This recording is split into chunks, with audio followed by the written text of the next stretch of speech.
प्राणायाम का अभ्यास करते समय सांस भरते ही छोड़ने की इच्छा होती है और छोड़ते ही भरने की इच्छा होती है। दो समस्याएं आती हैं अक्सर। एक तो सांस को रोका नहीं जाता और सांस लंबा और गहरा न लिया जाता है न छोड़ा जाता है। जानेंगे इसका क्या कारण है और कैसे इस समस्या का समाधान करें।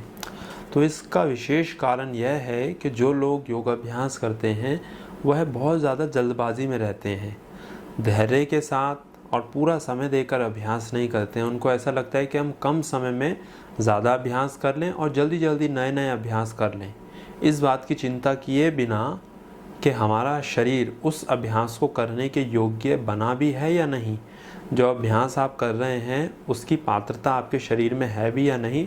इस चीज़ के ऊपर ध्यान दिए बिना अक्सर ऐसी मन में इच्छा उत्पन्न होती है कि हम जल्दी जल्दी सारे अभ्यास कर लें, कठिन से कठिन आसन भी कर लें और कठिन से कठिन प्राणायाम भी कर लें, जल्दी जल्दी नए नए अभ्यास सीख लें।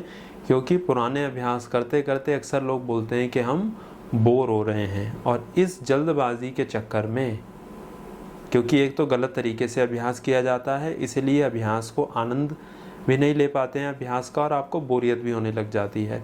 और दूसरी बात यह कि इस जल्दबाजी के चक्कर में आपका शरीर उस योग्य नहीं बनता है जिस योग्य बनने के बाद में आपको अभ्यास शुरू करना चाहिए था। तो इस चीज़ की चिंता नहीं करते हैं कि शरीर उस योग्य है भी या नहीं है।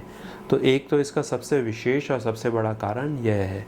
अब कैसे इस समस्या का समाधान करें कि हमारे फेफड़े और हमारा शरीर उस योग्य बन सके कि हम लंबा सांस भर पाएँ, धीरे धीरे सांस छोड़ पाएँ और सांस को रोक भी पाएँ। क्योंकि सांस कई लोग लंबा भर लेते हैं और सांस को रोक नहीं पाते, फेफड़ों के सांस को रोकने की क्षमता नहीं होती, और कई लोग लंबा ना भर पाते हैं ना छोड़ पाते हैं। तो ये दोनों ही समस्याएं का कारण यही है कि आपका शरीर उस योग्य नहीं था जब आपने आगे वाले अभ्यास शुरू कर दिए। अब यदि तो आपके फेफड़े ठीक प्रकार से खुले हुए नहीं हैं और आपका सांसों के ऊपर नियंत्रण नहीं है, तो भस्त्रिका, कपालभाति, अनुलोम विलोम, नाड़ी शोधन, उज्जयी, जो भी आप अभ्यास करेंगे वो ठीक प्रकार से नहीं होंगे, ना आपको उसका लाभ होगा, क्योंकि आपके फेफड़ों की उतनी क्षमता ही नहीं है अभी। तो अपने फेफड़ों की क्षमता कैसे बढ़ाएं, इसके लिए 4 अभ्यास हैं। उन 4 अभ्यासों की बहुत विस्तार से हमने चर्चा की थी जब हमने 1 साल पहले प्राणायाम सीरीज़ बनाई थी यूट्यूब चैनल पे। इसी चैनल पे वो पूरी सीरीज़ डाली गई है जिसमें 50 से ज़्यादा वीडियोस बनाकर प्राणायाम के हर एक अभ्यास के ऊपर और हर एक समस्या के ऊपर विस्तार से चर्चा की गई थी। उस सीरीज़ में 4 अभ्यास थे: abdominal deep breathing, thoracic deep breathing, clavicular deep breathing, यौगिक डीप ब्रीदिंग। इन 4 अभ्यासों को पहले आपको 1 महीने तक नियमित रूप से 20 से लेकर 25 मिनट तक प्रतिदिन करना है, कम से कम 1 महीना। जब यह अभ्यास अच्छे से हो जाएं, उसके बाद में आपने सांसों को रोकने का अभ्यास शुरू करना है, और उसके बाद में भस्त्रिका, कपालभाति या अनुलोम विलोम या अन्य कोई अभ्यास आपको शुरू करना है।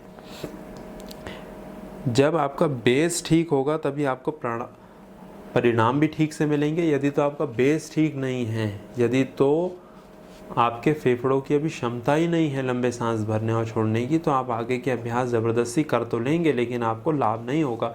इसलिए ध्यान ये दें, कोई भी अभ्यास करने से पहले, चाहे वो प्राणायाम हो या आसन हो, पहले ये देखें कि क्या आपका शरीर उस अभ्यास को करने के योग्य बना भी है या नहीं। तो इसलिए नए अभ्यास करने की जल्दबाजी ना करें, जो अभ्यास कर रहे हैं पहले उसे अच्छे से करें। इन 4 अभ्यासों को जितना ज़्यादा आप करेंगे उतना ज़्यादा आपको प्राणायाम के पूरे लाभ प्राप्त होंगे। आपका शरीर ऊर्जावान भी रहेगा, रक्त का शुद्धिकरण भी अच्छे से होगा, आपको भूख प्यास समय पे लगेगी, नींद भी गहरी आएगी, क्रोध भी कम आएगा, विचार भी कम होंगे। क्योंकि सांसों की गति जितनी ज़्यादा धीमी होगी उतना ज़्यादा आपका शरीर और मन और मस्तिष्क तीनों ही स्वस्थ रहेंगे। अब इन 4 अभ्यासों का लिंक इसी वीडियो के डिस्क्रिप्शन बॉक्स में दिया गया है, और इसके साथ में ही प्राणायाम सीरीज़ का भी लिंक दिया गया है जिसमें प्राणायाम के ऊपर बहुत ही विस्तार से अच्छे से चर्चा की गई है।